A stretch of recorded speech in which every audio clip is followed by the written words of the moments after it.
L'Afrique est sur le point d'être de nouveau durement frappée par Elon Musk, Stouache et le président Trump.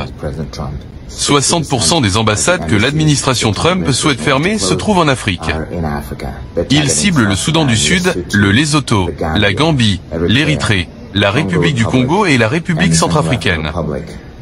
Ils veulent également fermer les consulats à Douala, au Cameroun et à Durban, en Afrique du Sud, et réduire la taille de la mission à Mogadiscio, en Somalie. Cela provient d'un document interne qui nécessite encore l'approbation du Congrès et pourrait être modifié. L'annonce faite par le journaliste de CNN, Larry Madowo, concernant la volonté de l'ancien président américain Donald Trump de fermer plusieurs ambassades américaines, dont une majorité écrasante se trouve en Afrique, suscite de nombreuses interrogations, inquiétudes et critiques. Selon les informations relayées, cette décision s'inscrirait dans une logique de réduction des dépenses publiques motivée par un impératif budgétaire. Toutefois, cette justification économique, bien que légitime dans une certaine mesure, semble occulter les nombreuses implications politiques, géostratégiques et symboliques qu'une telle mesure pourrait engendrer. En effet, la fermeture d'ambassades est loin d'être un acte anodin dans les relations internationales. Lorsqu'elle touche une région aussi vaste, stratégique et historiquement marginalisée comme l'Afrique, elle soulève des questions fondamentales sur la vision que les États-Unis projettent sur le continent africain. Le chiffre avancé, 60% des ambassades ciblées situées en Afrique, est particulièrement révélateur. Il suggère une forme de désengagement assumé ou à tout le moins une relégation du continent africain au rang de priorité secondaire ou tertiaire dans l'agenda diplomatique américain. Un tel déséquilibre, s'il venait à être confirmé, serait lourd de conséquences sur les plans diplomatiques, économiques et symboliques. Cela pourrait être interprété par les Africains comme une preuve supplémentaire du peu d'intérêt que leur porte la première puissance mondiale, en dépit des nombreux discours officiels vantant les partenariats, l'investissement, la coopération et la sécurité. En diplomatie, la perception compte presque autant que les actes mêmes. Et ici, la perception est celle d'un retrait, voire d'un abandon. Dans le détail, les pays mentionnés dans cette annonce sont le Soudan du Sud, le Lesotho, la Gambie, l'Érythrée, la République du Congo, la République centrafricaine ne sont pas choisis au hasard. Il s'agit d'États considérés comme périphériques dans les dynamiques géopolitiques mondiales. Certains sont en proie à des conflits internes, d'autres souffrent d'isolement diplomatique ou de faiblesse institutionnelle. La logique sous-jacente pourrait être que la fermeture de ces ambassades aurait un impact limité sur les intérêts vitaux des États-Unis. Mais cette manière de penser révèle aussi une vision utilitariste des relations diplomatiques qui ne prend pas en compte les dimensions humaines, culturelles et symboliques de la présence diplomatique sur le terrain. Par exemple, la République centrafricaine est un pays en situation post-conflit, dont la stabilité reste fragile et fortement dépendante des appuis internationaux. La présence d'une ambassade américaine, même modeste, y constitue un symbole fort de soutien à la reconstruction et à la souveraineté nationale. Fermer cette représentation pourrait envoyer un message de désengagement à un moment où le pays a besoin de partenaires solides et fiables. Le cas de la Gambie est tout aussi sensible. Après des années de dictature, ce petit pays d'Afrique de l'Ouest tente de consolider sa démocratie. La fermeture de l'ambassade américaine pourrait être perçue comme un retrait du soutien à cette transition démocratique encore fragile.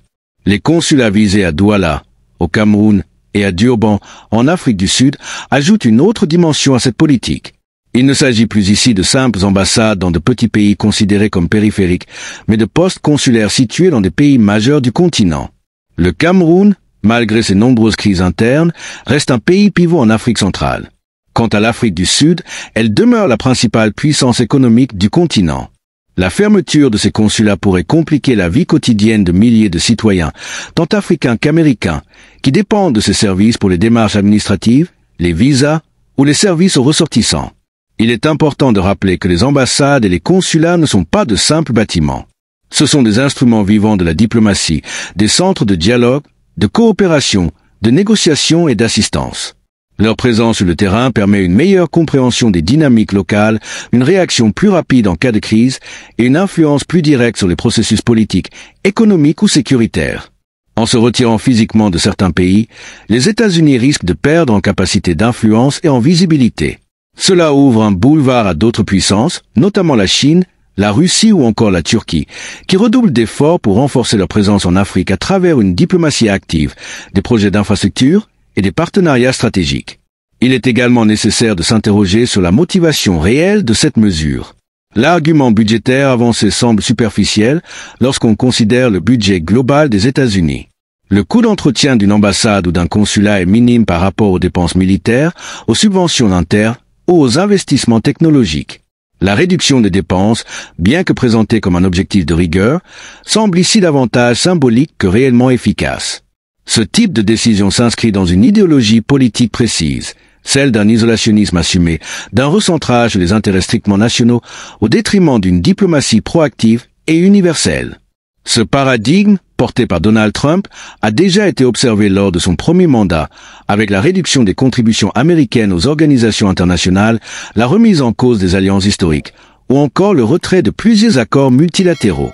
Dans cette perspective, l'Afrique est perçue non pas comme un partenaire stratégique, mais comme un fardeau inutile, un théâtre d'opérations coûteux et sans retour immédiat. C'est une vision court-termiste qui sous-estime l'importance croissante du continent dans les équilibres mondiaux.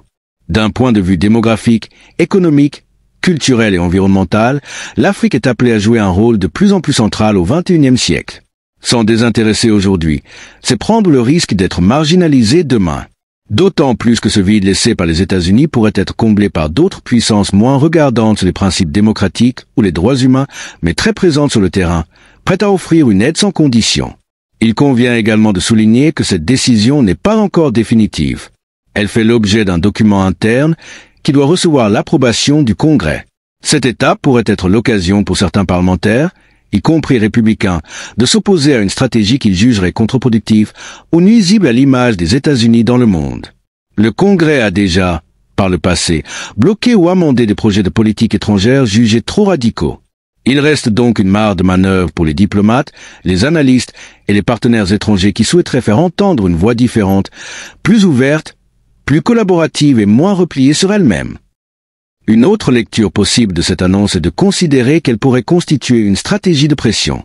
En évoquant la fermeture de certaines ambassades, l'administration Trump pourrait chercher à provoquer une réaction, tant à l'intérieur qu'à l'extérieur, afin de renforcer son pouvoir de négociation. Cela a été une méthode récurrente dans sa manière de faire de la politique. Créer un choc initial, capter l'attention, puis négocier sur de nouvelles bases. Si tel est le cas, il est important que les pays africains, individuellement et collectivement, réagissent de manière coordonnée, posée mais ferme, afin de faire valoir leurs intérêts et de rappeler l'importance d'un partenariat équilibré et respectueux. Enfin, il est nécessaire de souligner que cette annonce survient dans un contexte international marqué par des tensions multiples, un repli nationaliste dans plusieurs régions du monde et une remise en cause des institutions multilatérales. L'Afrique ne peut rester passive face à ces bouleversements. Elle doit redéfinir ses priorités diplomatiques, renforcer ses coopérations internes, diversifier ses partenaires et surtout exiger un respect mutuel dans ses relations internationales. La fermeture éventuelle de plusieurs ambassades américaines doit être l'occasion d'une réflexion plus large sur la place du continent dans le monde, sur sa capacité à peser dans les décisions globales et sur la manière dont il peut construire des alliances plus justes, plus solidaires et plus durables. Ce retrait, s'il se concrétise, ne doit pas être perçu uniquement comme une perte, mais aussi comme un signal d'alarme. Il rappelle la nécessité pour les États africains de cesser de compter exclusivement sur les puissances étrangères pour leur développement, leur sécurité et leur reconnaissance. C'est l'occasion de renforcer les institutions régionales, de miser sur la jeunesse, sur la technologie, sur l'intégration économique et de bâtir un avenir moins dépendant des décisions prises à Washington, Paris ou Pékin. Cela ne signifie pas le rejet de la coopération internationale, mais une transformation profonde de ses termes et de ses conditions. La diplomatie africaine doit donc se réinventer. Elle ne peut plus se contenter d'être réactive, elle doit devenir proactive. Face à un éventuel désengagement américain, il est temps d'investir dans les relations sud-sud, de valoriser les liens culturels, historiques et économiques avec l'Amérique latine, l'Asie du Sud ou encore les Caraïbes.